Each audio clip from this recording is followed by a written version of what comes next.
Welcome to the Aspirant Network. This is the topic of legislatures. Legislatures is primarily a topic of the Indian Parliament.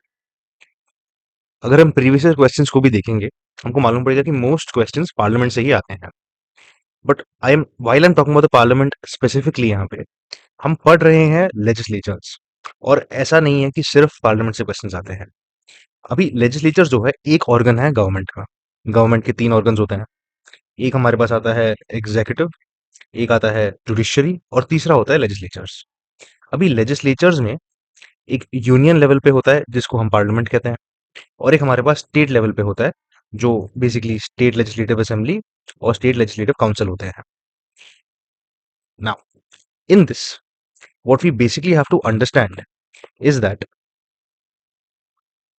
इसमें जो questions हमको answer करने होते हैं इस topic में they are basically mostly about the parliament and its members साथ साथ जो स्टेट लेजिस्लेटिव असेंबलीज है और काउंसिल्स है उनसे भी जो क्वेश्चंस आते हैं many of them can be answered if you study the parliament properly now I show you how to do this एक क्वेश्चंस दिखा के एक बार let's take a look at the seventh question discuss the role of the presiding officers of state legislatures in maintaining order and impartiality in conducting legislative work and in facilitating best democratic practices. This question was asked in 2023. अभी ये answer करने के लिए अगर आपको presiding officers का concept clear है even if only in terms of the parliament then you don't really have much to worry about. You can apply that same knowledge in this question and write a fantastic answer. इसमें presiding officers में in the mains we'll see बहुत सारे questions आए हैं जैसे कि look at question number 14 once a speaker always a speaker. Now this question is also again primarily about the presiding officer, that is the speaker of the Lok Sabha. Of course in this specific question थोड़ा सा reference एक तरीके से UK के parliament को भी दिया है that if you're able to figure out, wonderful. Do let us know in the comments what that is that you figure out over here. There are many questions here that you'll see repeat from specific themes. But agar aap randomly, if you just start looking at the questions that have come from this topic, you will be a little confused. जैसे कि ये जो question है that is question number 17. This basically seems to be about amendment of the constitution and the basic structure. Yet अगर आपने parliament को थोड़ा ढंग से पढ़ा है you use your knowledge about the amendments जो जैसे होता है the knowledge that you gain about the basic structure doctrine which you understand while you're reading about the synthesis of the fundamental rights duties and DPSPs and then you can write a very good answer here. ये सब आपको interlink करना पड़ेगा. अब question 18 अगर आप देखोगे individual parliamentarians role as a national lawmaker is on a decline which in turn has adversely impacted the quality of debates and their outcomes. Discuss.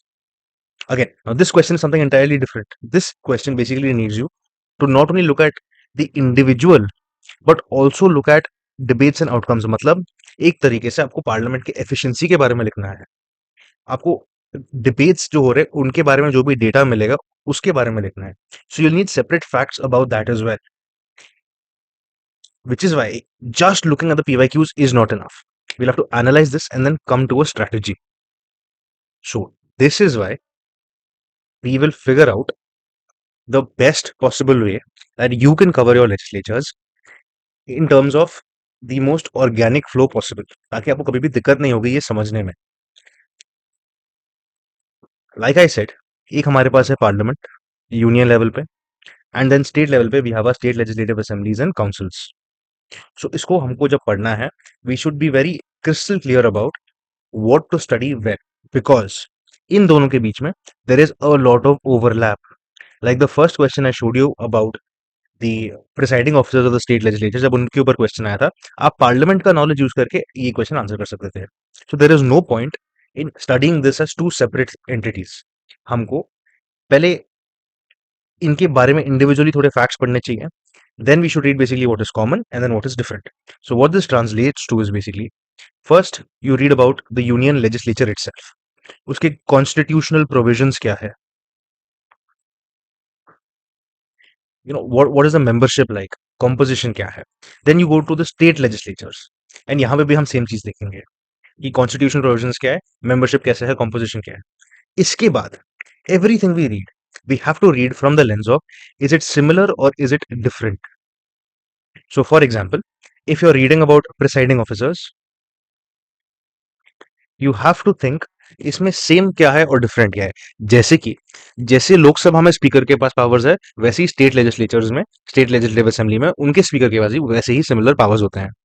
But अगर हम सोच रहे हैं कि about the chairman of the Rajya Sabha, then think about it this way, जब हम ये आप ये पढ़ना शुरू करोगे, you realize that the chairman is basically an ex officio member, right? He's basically the vice president is appointed as the chairman. Because the vice president is appointed as the chairman of the Rajya Sabha, we must wonder, is there a vice governor in the state?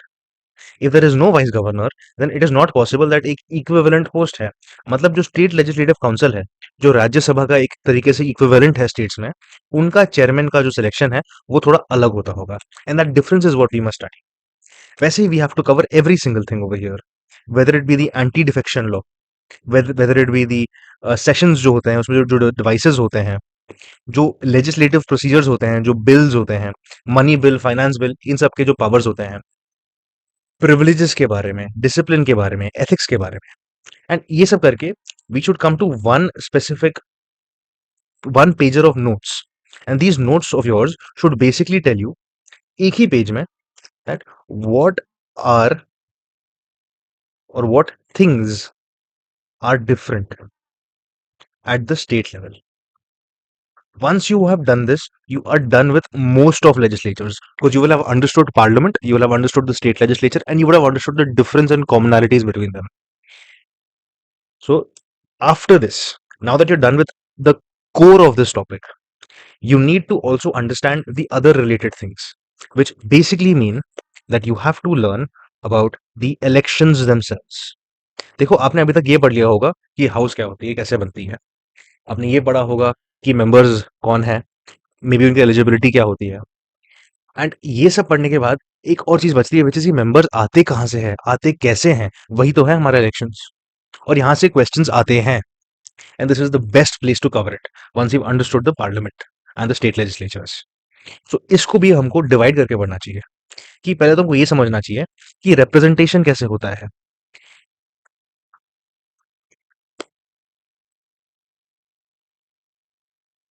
We should read how do the political parties work, party system जो है country में वो क्या है, election law क्या कहता है। तो जो आरपीए के एक्ट्स है दो, एक 1950 और एक 1951, इनमें डिफरेंस क्या है, what do they look after, what do they talk about, party symbols होते हैं वो क्या होता है, all of this.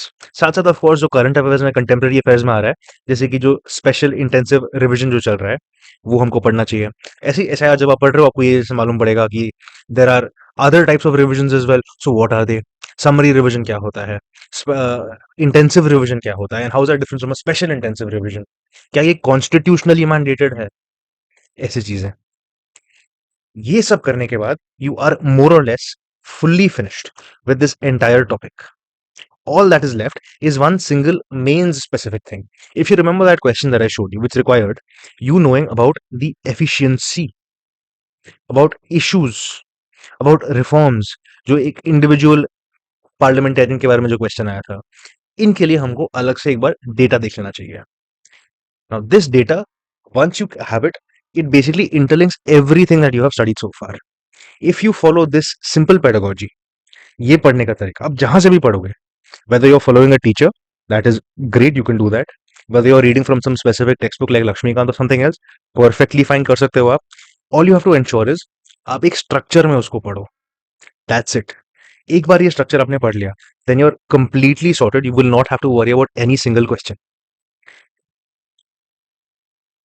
Now, this thing that I did for you right now, the pedagogy, the strategy making, that is all based on the previous year questions themselves. So this is a document that basically does the analysis work for you of the previous year questions. तो आपके सामने जो आपको दिख रहा है, ये जो टेबल है ना, ये सारे क्वेश्चंस को कैटेगराइज किया है। बस मैंने डॉक्यूमेंट के एंड में सारे क्वेश्चंस प्रोवाइड किए हैं, और वही क्वेश्चन नंबर्स यहाँ दिए हैं, ताकि आपको मालूम पड़ेगा कि जो भी क्वेश्चन में डाउट है, आपको ईयर भी देख सकते हो, नंबर देख सकते हो उसका, उसका थीम समझ में आ जाएगा, थीम देख लेंगे। अगर कोई सब टॉपिक था, कौन से सब टॉपिक से आया था, डिफिकल्टी कैसी थी उसकी, स्टैटिक थी, करंट थे, या मिक्स्ड क्वेश्चन था, इसमें नॉलेज क्या टेस्ट किया जा रहा था, उस नॉलेज में ऐसा कोर कॉन्सेप्ट क्या था जो जाने बिना आप आंसर नहीं कर पाते, वेदर यूपीएससी ने कोई इस ट्रिक इस्तेमाल किया उस क्वेश्चन में, और कॉमन मिस्टेक्स क्या है जो ज्यादातर बच्चे करते हैं इसको आंसर करने में। ये टेबल आप क्वेश्चन सॉल्व करने के बाद देख सकते हो उन स्पेसिफिक क्वेश्चंस के लिए जहां पे आपको डाउट है। इस टेबल के अलावा इस टेबल से हमको जो मालूम पड़ रहा है वो भी इस डॉक्यूमेंट में दिया है। जैसे कि फ्रीक्वेंसी कैसे आई है, जैसे मैं कह रहा था कि प्रीलिम्स में 129 क्वेश्चंस आए हैं, whereas मेंस का भी इसमें नीचे दिया है 28 क्वेश्चंस अप्रोक्सीमेटली आए हैं। Now what this basically means for you is, in case you are thinking कि थोड़ा लाइट लाइट ले सकते हैं, देखो 2012 में 22 मार्क्स यहीं से आए थे, 2024 में जब कट ऑफ 90 से कम गया था, यहां से 8 क्वेश्चन आए थे, मतलब 16 मार्क्स। जब कट ऑफ 90 है, एक सब्जेक्ट नहीं एक टॉपिक से 16 मार्क्स आ रहे हैं, तो उसका इंपॉर्टेंस आप समझ ही सकते हो। And at minimum in general 2 question आते हैं, तो 4 मार्क तो गारंटीड है, इसलिए हमको ये बहुत ढंग से पढ़ना पड़ेगा। And like the pedagogy that I gave you, I've also given you a thematic understanding कि ज्यादा क्वेश्चंस कहाँ कहाँ से आए हैं। जैसे कि हम देखेंगे ये जो आपको बेसिकली थीम्स का दिया है, ये डिसेंडिंग ऑर्डर में है, तो सबसे ज्यादा क्वेश्चंस हमारे इलेक्शंस, आरबीए, डिलिमिटेशन यहाँ से आए हैं। Now granted this is not exactly what you would study within the topic of parliament, but when you're studying legislatures, it is most advisable to cover this साथ में ही। That is because ये दोनों बहुत ही inter related है। आप साथ में पढ़ोगे आपको बहुत टाइम तक याद रहेगा, आप अलग अलग करके पढ़ोगे आप अलग अलग याद रखोगे, आपको लंबा टाइम तक याद नहीं रहेगा। ऐसे ही इसमें जो जैसे कि स्टेट लेजिस्लेचर्स है, आप देख सकते हो बस 3% ऑफ क्वेश्चन यहाँ से आए हैं, प्रिसाइडिंग ऑफिसर से बहुत सारे क्वेश्चन आए हैं, फाइनेंशियल प्रोसीजर से काफी सारे क्वेश्चन आए हैं, लेजिस्लेटिव प्रोसीजर से भी क्वेश्चन आए हैं, membership and disqualification also we have seen quite a few questions but not as many, and this is where we spend most of our time studying। इसलिए हमको एक बार ये थीम्स भी साथ में देख लेना चाहिए कि कहाँ कहाँ से क्वेश्चन आए। मैंने साथ में ही आपको रिकरिंग कॉन्सेप्ट्स भी दिया है कि उन थीम्स से भी क्या स्पेसिफिक कॉन्सेप्ट ज्यादा पूछे गए हैं, so that you can spend your time in a more prioritized manner. Thereafter you have a concept network. The idea of this is very simple. कोई भी क्वेश्चन जब आता है, जनरली जब वो स्टेटमेंट बेस्ड होता है ना, तो how it's basically asked is, you are given a question, you are given a statement, and then another statement, and then another statement. These two statements may be answerable from the topic of legislatures, but this statement may need knowledge from some other topic, और वो other topics generally क्या होता है, those are these। Plus if you study these topics, your legislatures also becomes much clearer। वैसे ही जब आप legislatures खत्म करते हो, आपको ये टॉपिक ज्यादा समझ में आएंगे comparatively. That is the basic idea of the concept network. So how you utilize this is, आप बस एक बार देख लो कि इस नेटवर्क में क्या क्या आता है। सो बाद में जब आप फेडरलिज्म फॉर एग्जांपल पढ़ रहे हो, आपको राज्यसभा के पावर्स उसमें फिर से आएंगे, आपको बस वो याद करना है कि वो कैसे अलग था, स्टेट लेजिस्लेटिव काउंसिल से कैसे अलग है, राज्यसभा के कोई स्पेशल पावर्स क्या है, उसका पोजीशन क्या है, is it weaker then the Lok Sabha, is it stronger, is it equal, what is the seat. ये आपको तभी याद आएगा जब आप कॉन्शियसली बैठ के याद कर रहे हो while studying federalism। That is why this is here, you have to make these interlinkages in your brain। You also have been given a coverage heat map। This is basically those questions that have already been asked। Again, this is an idea of what is mostly being asked, ताकि आपको एक जगह रहेगा, आपको पढ़ने में थोड़ा आसानी होगा। Then you have a list of predicted questions।